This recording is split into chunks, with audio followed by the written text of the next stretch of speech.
Hola, bienvenidos al módulo 2 del curso Periodismo de Internet y Tecnología, cómo cubrir sus impactos más allá de los gadgets. En este módulo vamos a hablar de la infraestructura, de cómo funciona Internet para poder abordar esa parte, esa capa de su funcionamiento de las tecnologías, para poder ir después a las otras capas, a las leyes, a sus impactos en otros ámbitos más subjetivos. Este es el módulo de lo material. Les quiero recordar que las notas, los artículos que compartimos en los módulos anteriores sirven también como ejemplo para trabajar en este. Por ejemplo, la nota de 5G de Martina Rúa del módulo anterior o mi capítulo de guerras de Internet pueden también servir como ejemplos para este módulo. No las descarten. ¿Qué abarca la materialidad de la tecnología? Abarca por un lado la historia y el presente de la tecnología. Yo voy a hacer un pequeño raconto de la historia de Internet y eso es muy importante cuando hablamos de contexto. Abarca las capas de la infraestructura, en segundo término. Abarca los dueños de la infraestructura. Abarca la geopolítica y después los conflictos que se generan. Empecemos con una breve historia de Internet. Yo divido la historia de Internet para que nos permita a partir de ella analizarla en 4 periodos. El primer periodo sucedió durante la Guerra Fría. El nacimiento de Internet fue en ese momento en que el mundo se enfrentaba entre dos regímenes, el capitalismo y el comunismo. Internet, como ustedes saben, nace en 1969 como un proyecto público y privado, pero mayormente llevado adelante por un proyecto estatal y es al mismo tiempo un proyecto abierto, es decir, sus estándares en un principio y sobre todo desde 1969, en la década del 70 hasta la década del 90, hay un periodo en el que Internet despliega sus estándares, su funcionamiento en protocolos abiertos, estándares abiertos. De hecho, los padres de la Internet, Tim Berners-Lee, Vint Cerf, no patentan Internet, no la hacen privada y eso tiene mucho que ver con cómo la usamos hoy. Nosotros hoy, la humanidad puede usar Internet abiertamente sin pagar, digamos, un peso más allá de la conexión, porque eso sucedió de esa manera. Entonces, ese primer periodo es un Internet como proyecto público y abierto.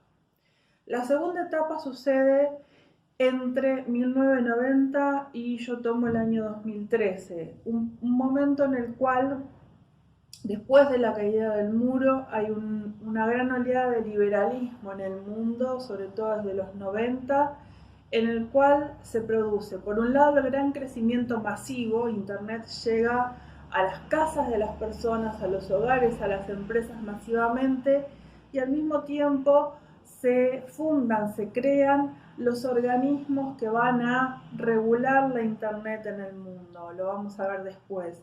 La ICANN, la IETF, digamos, la centralización técnica y comercial de Internet a través de estas instituciones que están con su sede en Estados Unidos, suceden a partir de la década de fines de los 80 y principios de los 90. Segunda etapa, liberalismo en el mundo. Después hay una siguiente etapa que yo considero, y esto lo escribo en mis libros, que empieza a partir de 2013 y tiene un gran crecimiento de 2013 hasta 2018, que es la gran concentración en las plataformas de Internet. Este momento en el que estamos, en el cual en un neoliberalismo, un capitalismo financiero en el cual las plataformas también se nutren de este capital financiero, y yo lo llamo Internet de las plataformas y los monopolios. Gran parte de lo que hacemos a nivel tecnológico depende de estas empresas que son plataformas al mismo tiempo. ¿Esto qué significa? Que una misma empresa, por ejemplo Google, concentra todo el negocio de los datos y a partir de ese negocio de los datos puede tener al mismo tiempo servidores, puede tener otros negocios como mapas, bueno, como un buscador, como correo, etcétera, pero genera un ecosistema de otros servicios, pero se ocupa básicamente de datos. Amazon genera un ecosistema de comercio electrónico y a partir de ahí genera otros negocios con esos datos que genera a partir del comercio electrónico. Facebook tiene un negocio de noticias y entretenimiento, es decir, plataformas concentradas pero muy monopólicas, muy mayoritarias.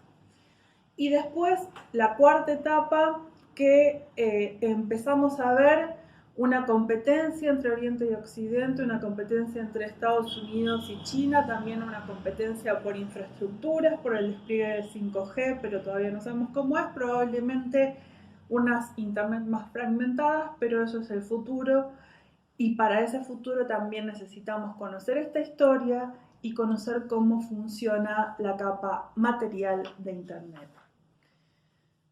¿Cuáles son las capas de internet? Para no meternos en una explicación técnica muy compleja, vamos a decir que hay tres capas. La infraestructura de las telecomunicaciones, digamos una capa por debajo, digamos, por la cual fluye todo el tráfico de internet. Ahí hay cables submarinos, está lo que se llama el backbone de internet, los proveedores de internet mayoristas, los que dan los servicios de telecomunicaciones a los otros proveedores. Y ahí confluye el tráfico de la mayor parte de lo cual nosotros después nos conectamos. Después hay una capa técnica que está ahí todo lo que es los asuntos relacionados con los estándares, con la técnica, con los recursos críticos de internet, con los protocolos, ¿sí? Es lo que nos permite, digamos, interconectarnos entre unos y otros, ¿no? Digamos, esta es la capa técnica. Y después una tercera capa, que es la capa de contenidos y aplicaciones, los asuntos transversales entre esa capa, digamos, más de infraestructura material y lo que es contenido. Entonces, esas tres capas, digamos, más esquemáticamente, digamos, serían las que nosotros podemos decir que conforman la materialidad de Internet. Infraestructura de telecomunicaciones, capa física, protocolos, TCP/IP, DNS, que sería la capa del transporte, y contenido y aplicaciones, que ahí estarían los Google, digamos, los Facebook, digamos, todo lo que es con medios de comunicación en general, redes sociales.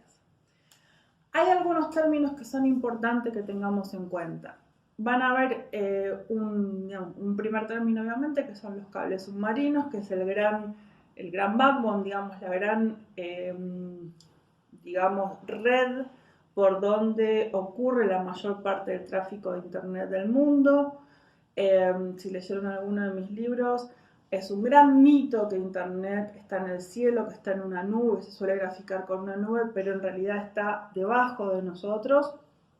Recorre el mar y recorre cables que van bajo tierra, que son cables submarinos, y que después es la red troncal. La red troncal son esos cables que están debajo de la tierra, en la vereda, pasan por nuestros edificios, ya sea a través de distintos tipos de cable, puede ser ADSL, puede ser fibra óptica, de acuerdo a la tecnología que estemos en cada uno de nuestros países o en cada una de nuestras ciudades o pueblos.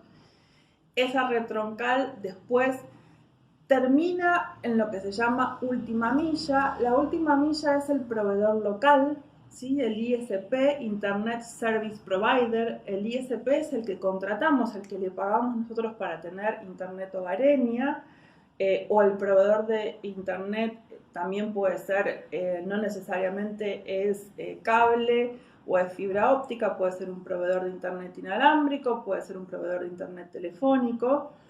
Hay otro concepto importante que es el concepto de los NOC, los Network Operation Center, los servidores, que son esos lugares en donde cada uno de estos proveedores tienen su infraestructura y su servidor en cada una de las ciudades, en cada uno de los lugares locales, ¿sí? Que son lugares locales, en donde está esa infraestructura de cada uno de los proveedores. Hay otro concepto importante, que es el concepto de centros de intercambio de la red. Los centros de intercambio de la red son, ustedes van a tener también un gráfico, se llaman centros de intercambio de la red, son los IXP.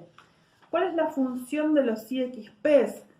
Conectar unas infraestructuras con otras, una empresa con otra. Puede ser un proveedor de transporte de contenidos con otro transporte de contenido, un ISP con un ISP, para que, por ejemplo, si yo tengo un proveedor de Internet A y ustedes tienen, o alguno de ustedes tiene un proveedor de Internet B, ese mail llegue o esa información llegue.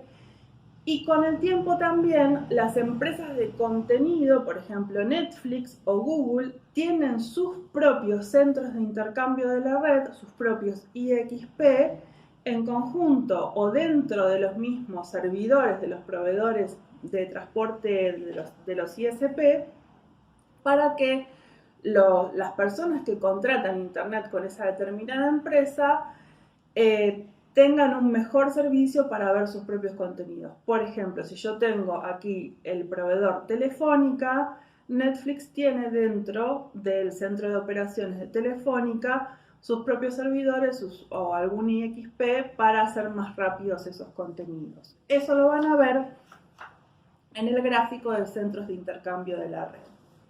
Con el tiempo va a ser importante que ustedes manejen esos conceptos porque hace más sencillo para que ustedes, a medida que van entendiendo esos conceptos, puedan explicar mejor el funcionamiento de una historia. Les recomiendo mucho en este sentido una nota que pusimos como ejemplo, un artículo que pusimos como ejemplo de Ariel Torres y la conversación que tuvimos con Ariel Torres en una de las entrevistas para este módulo. Como decíamos, materialmente hay distintos tipos de conectividad. Puede ser cableada o sin cable. Entre las cableadas probablemente, si están en algún país con más retraso de conexión, que probablemente sea en la mayor parte de los países de América Latina, tengan DSL, cables de cobre telefónico.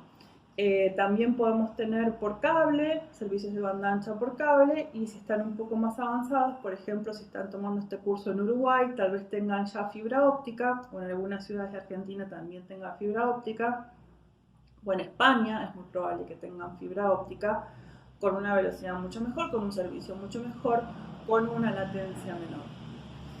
Y después hay conectividad sin cable, conectividad inalámbrica, que puede ser satelital, que es la menor parte de las conexiones. Pueden tener Wi-Fi o pueden tener también una conectividad inalámbrica que es la banda ancha móvil, 3G, 4G o 5G, distintas generaciones de conectividad. Esto en cuanto a la conectividad material. A la primera capa. Pasando a la segunda capa, asuntos técnicos, estándares, gobernanza, lo que se llama la gobernanza de Internet. Tienen en la bibliografía un libro de Johan Kurbalija, un libro clásico de gobernanza de Internet que les recomiendo para todos los detalles. Pequeño resumen de qué es la gobernanza de Internet, que es algo que deberíamos tener claro y repasar en este curso. La gobernanza de Internet es la forma en que se organiza el ecosistema de Internet en el mundo a través de una serie de instituciones creadas, como les decía, en Estados Unidos a partir de fines de los 80 y los 90, y después de los foros de gobernanza de Internet de las Naciones Unidas a partir de 2003 y 2005, de las cumbres de la sociedad de la información, en donde se estableció un mecanismo de consenso, que es un mecanismo de múltiples partes interesadas, en donde las decisiones respecto de Internet las toman gobiernos, empresas, sociedad civil, academias y usuarios.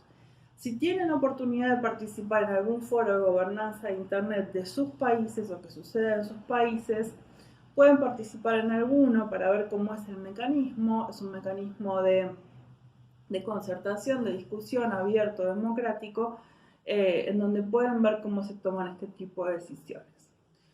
Por otro lado, hay una serie de organizaciones privadas, público-privadas, que toman decisiones sobre cuestiones técnicas y sobre estándares de la Internet que existen desde hace algún tiempo.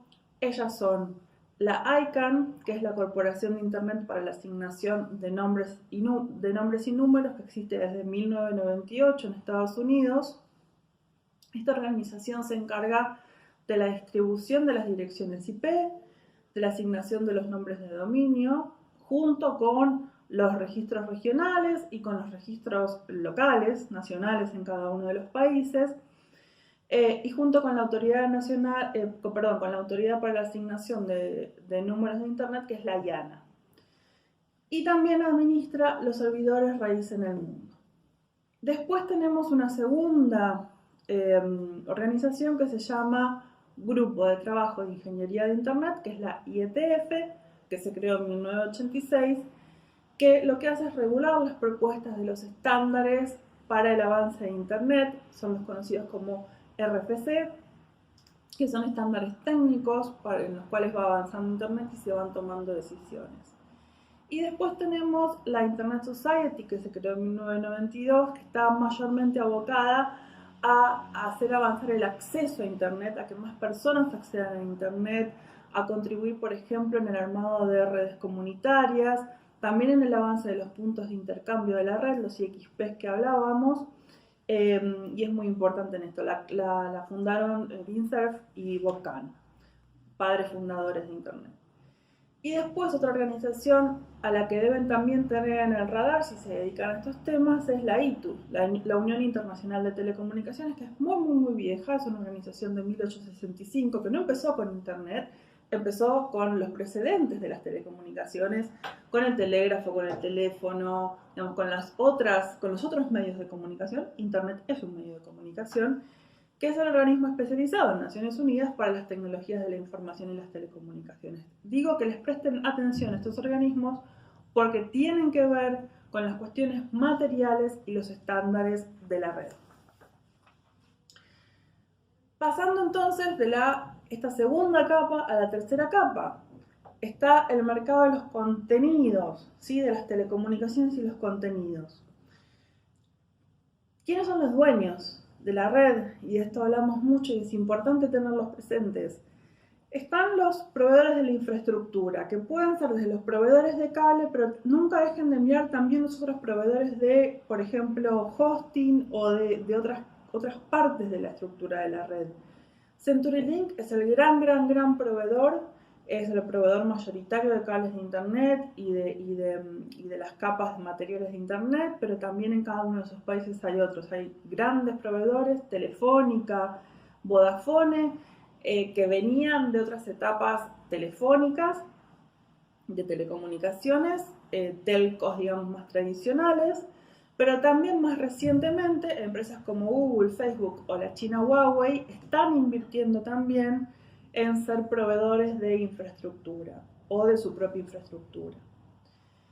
Tenemos los proveedores de conectividad hogareña e inalámbrica como Telefónica, Claro, América Móvil, según donde estén, en qué país estén. Y después también tienen proveedores de contenido que también pueden al mismo tiempo, además de ofrecer contenido, tener su propia infraestructura, su propia conectividad, porque eso obviamente baja el costo. Google, que también es dueña de YouTube, Facebook, que también es dueña de Instagram y WhatsApp, Netflix, Spotify, Amazon y bueno, Alibaba y todos los, digamos, los grandes o chicos, digamos, de los países de Oriente, China, etcétera, que bueno, siendo chicos en Oriente son grandes en Occidente, como saben. ¿Qué queremos decir con esto? ¿Por qué es importante entender lo material? Porque, digamos, el despliegue de la infraestructura es muy político y refleja conflictos. Les pongo 3 ejemplos. La historia de Internet, en el seno de la historia de Internet, hay un conflicto entre Rusia y Estados Unidos, porque nace, entre otras cuestiones, Internet. En el medio de la Guerra Fría, en Estados Unidos se trata de buscar una manera en que haya una red de comunicaciones, de telecomunicaciones redundante. ¿Qué significa redundante? Que si se rompe en una de las partes, una comunicación pueda seguir por la otra. Si se rompe en otra, pueda seguir por otra. Así nace la comunicación en red. Y eso, digamos, la necesidad genera la solución. Y ahí hay una necesidad política que genera una solución material.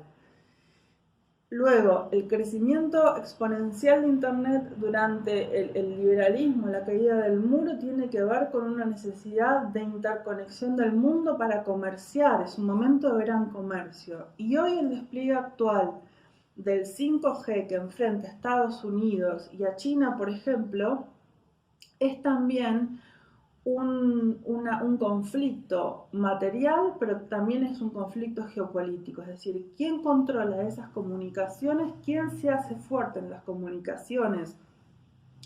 Y hoy China liderando en gran parte tecnologías y estándares, y Estados Unidos en un punto tratando de llegar a esa carrera. Europa, por otro lado, con empresas muy importantes en el 5G como Ericsson, pero que proveen también de celulares, antenas y otros componentes en esta carrera, hacen que siempre tengamos que estar mirando la política y la geopolítica en este tipo de despliegues. O sea, la infraestructura está siempre metida con la historia, y ahí les recomiendo también mucho mirar la historia que tenemos de Bruno Massare sobre la historia de los satélites, que también es una historia muy política. Siempre que ustedes puedan abordar una historia y le agreguen la parte geopolítica, histórica, la historia va a ser muchísimo más interesante, va a ser más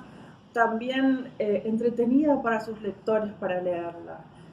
El acceso a Internet, es decir, en qué lugares se va desplegando el acceso a Internet de las personas, también es algo que tiene que ver con lo material, que tiene que ver con lo histórico, que tiene que ver con la sociedad. La neutralidad de la red es un tema que siempre va mutando y que siempre es muy interesante, es decir, ¿quién paga la cuenta? Tenemos un mercado que hoy necesita, o un consumo de las personas que hoy usan más Netflix, más Spotify, que necesitan consumir más entretenimiento. Eso requiere consumir más infraestructuras, pero las empresas que proveen la infraestructura, los proveedores de Internet, las telefónicas, etcétera, mantienen una disputa. Antes y por momentos se recrudece esa disputa para ver quién paga la cuenta, quién pone lo que se dice en la jerga los fierros, y esa es una disputa de la neutralidad de la red que siempre es muy interesante seguir. Y después otra disputa que está muy implicada con el tema material es la seguridad. Siempre que se despliega lo material de la tecnología o lo material de Internet, tenemos que estar cuidando la seguridad, porque en las infraestructuras también es parte, y eso será nuestro tema en el módulo 4. Como les decía, algunos ejemplos. En el ejemplo de Ariel Torres, les recomiendo mucho esa nota. En esa nota hay un párrafo en donde hay varias palabras de la jerga de la infraestructura, donde dice: algunas empresas están haciendo conexiones cruzadas, es decir, los carriers principales firmaron un acuerdo para hacer peering, conexiones directas de cables entre ellos para evacuar tráfico y que no vaya por terceros. En esa frase solamente tienen muchísimos conceptos que en este caso el periodista los conoce de memoria, pero que dan un valor agregado. ¿Qué quiere decir? Que hay proveedores que están haciendo acuerdos con otros proveedores para poder disponer de distintas redes en un momento en que las redes están saturadas de usuarios a causa en este momento de la pandemia. También usa la palabra redundante, como decíamos, si no va por un lugar, el tráfico de Internet va por otro lugar. Hay disponibilidad de ancho de banda, es decir, hay mayor capacidad para que el tráfico aumente. Los servicios suman capacidad de forma autónoma. Acá está hablando de Internet en la nube, ¿sí? de que pueda sumar capacidad de forma autónoma servicios web de Amazon, este es almacenamiento en la nube. habla de la plasticidad de la red, de la capacidad de la red de, si no va por un lugar, ir por otro lugar el tráfico. Este es un ejemplo en donde es un periodista que domina estos conceptos y los aplica a una nota. En el otro ejemplo que les muestro es en el capítulo de mi libro Guerras de Internet, en donde para dar cuenta de la infraestructura de Internet y cómo es muy consumidora de electricidad y es un tema muy complejo, lo que hago es tomar, y es algo que vimos en el módulo 1, tomar conceptos de la vida real y hacer una asimilación con los conceptos más duros del Internet. Cuando yo digo la capacidad es tan grande que solo alzando la cabeza hacia arriba una sola barra de enchufes de una de las salas cuenta con 6.000 amperes, esto permitiría mantener encendidos 6.000 televisores o 12.000 computadoras, lo que estoy haciendo es decir, esta es una infraestructura tan grande que no podemos imaginarla humanamente. Tenemos que trasladarla a algo que sabemos que existe. Es un televisor. ¿Cuántos televisores? 6.000 televisores. Y después lo comparo con un lavarropa, es decir, con cosas que conocemos. A veces la tecnología es así, y lo mismo con el otro ejemplo, el de los satélites. Esta es la capa material, la seguimos discutiendo y conversando en los foros, seguimos haciendo esa parte en los foros. Sigan con la bibliografía y a partir de esta capa material, que a su vez tiene otras capas, luego en los siguientes módulos nos concentraremos en la parte de los datos, los algoritmos y la seguridad. Nos vemos. Gracias.